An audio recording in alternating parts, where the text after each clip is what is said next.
Please subscribe and don't forget to press the bell icon to get notified whenever we upload a new video. Good morning, Mangalam. Well, yes, as you mentioned, yesterday Nifty closed below the 10,800 mark. The mid-caps continue to underperform a tad bit because that index was down about 66 points. But what outperformed a tad bit was the Bank Nifty space because that ended pretty much flat with a tad bit of negative bias. Now, ICICI Bank was a real star there. That one gained around 4% yesterday, contributed 149 points to the Bank Nifty on the upside. In fact, expect ICICI Bank to be in focus today as well because remember, the biggest headline for this morning is that ICICI Bank has appointed Mr. Sandeep Bakshi as whole-time director and CEO. Ms. Chanda Kochar has decided to go on an extended leave till the inquiry is complete, though she'll continue to act as an MD and CEO for the company. And in the interim, while she's on leave, Mr. Sandeep Bakshi would be reporting to the board.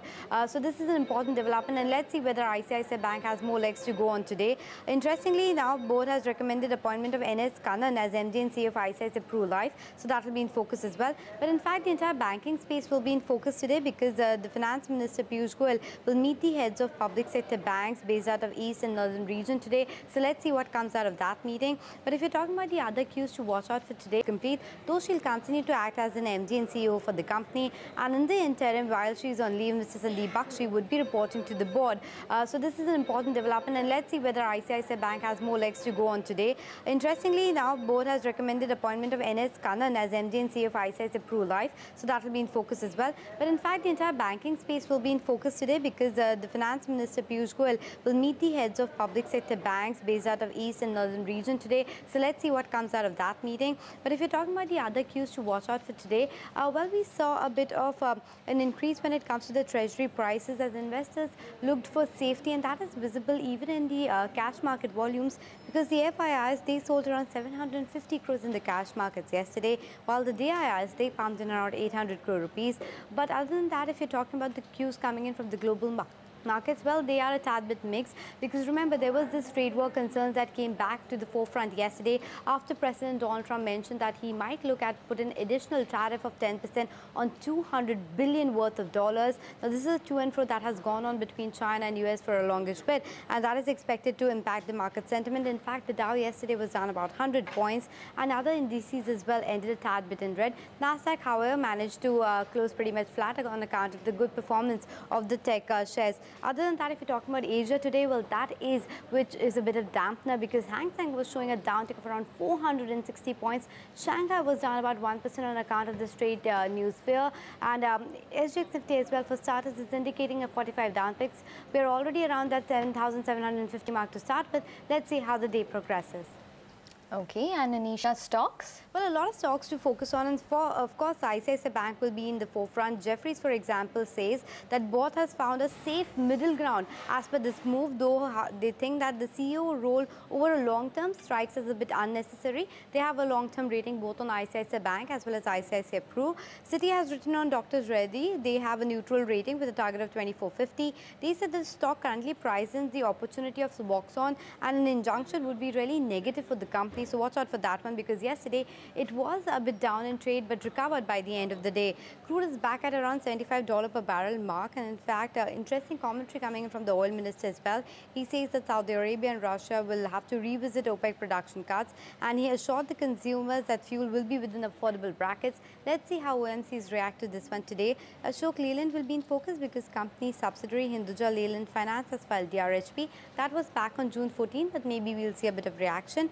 Inox Leisure in focus because the board has approved a scheme of merger of one of the multiplexes cinema company. Sassen Technology in focus because they continue to strengthen the industrial business and they've appointed one of the key heads for that business. JP Associates, that continues to be volatile. Now they clarified to the exchanges yesterday that yes, JP Group has failed to deposit the 1,000 crore that Supreme Court has asked for. So that will be in focus. Karur Vysya because the board there will meet on June 25th to consider proposal of raising funds via QIP or debt. Talking about debentures, then Indostar Capital Finance has approved issuing NCD worth around 800 crores on private placement. So that will be in focus as well. Back to you.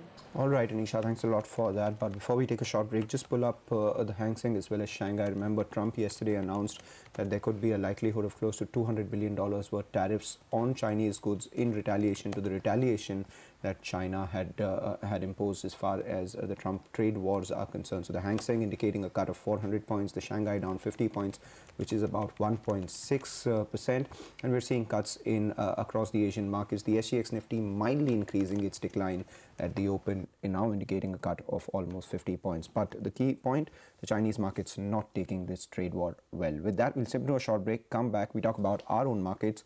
Well, the top story since yesterday has been a big shake-up at ICICI Bank. MD and CEO Chanda Kochhar has decided to go on leave till an inquiry led by Justice B.N. Sri Krishna into allegations made against her is completed. The bank has now appointed Sandeep Bakshi as the COO. Ritu Singh has all of the details on this story. Ritu. The suspense is finally over, and it looks like the board has decided to give the benefit of doubt to Chanda Kochhar by allowing her to stay on as the managing director and CEO of ICICI Bank. But, the board also said that Chanda Kochhar, in line with the highest standards of corporate governance on her own, has decided to go on an indefinite leave, pending, of course, the results of that independent probe committee that will be headed by Justice Sri Krishna. Also, the board, as expected, has appointed Sandeep Bakshi, who is currently the ICICI Pru Life MD and CEO, as a whole-time director and chief operating officer of the bank to oversee all of the operations. So all the executive management and other executive directors will be reporting in to Mr. Sandeep Bakshi, who in turn, according to the statement of the bank, will be reporting to the MD and CEO, and in her absence be reporting to the board of ICICI Bank. Do remember, Sandeep Bakshi is no stranger to banking. He started his career at ICICI Limited in 1983, has overseen both the wholesale and the retail businesses of the bank before heading on, to ICICI Life and his other functions in the group. Separately, the board has recommended to the board of ICICI Pru Life to consider the appointment of N.S. Kannan as the MD and CEO of Pru Life in the absence of Mr. Sandeep Bakshi, who will be with the bank for the next 5 years at least. Also, separately, we were expecting some announcement on that independent probe committee as well, but nothing was released by the bank on that front. But we have picked up from sources that the official letter of appointment from ICICI Bank has gone to Mr. Sri Krishna only on Friday, and therefore the probe is yet to begin. He will begin the process of appointing members of this independent committee that will be looking into allegations against the Videocon group, and it will comprise of several experts, lawyers, as well as forensic auditors. All right, so on that note, let's also listen into what J.N. Gupta, the former ED of SEBI, as well as Sriram Subramaniam, the MD of InGovern, had to say on Sandeep Bakshi's appointment as the new COO. The issue there is this, very simply, this complex structure which has been envisaged, that all executive directors report to Mr. Bakshi and Mr. Bakshi in turn reports to absentee MD and CEO, because very simply the board could not have said that Mrs. Kochhar has been removed, so there was no place. So as long as she is on the board, you cannot create a structure where somebody who is only CEO will report to the board directly. So it has to be through Mrs. Kochhar only. But here it is a case when Mrs. Kochhar is not going to be there till such time the independent inquiry is done. The board was showed undue haste in giving the first certificate to Mrs. Kochhar that everything is hunky-dory and nothing is wrong. ICICI as a bank has missed out many opportunities to actually reach out to investors.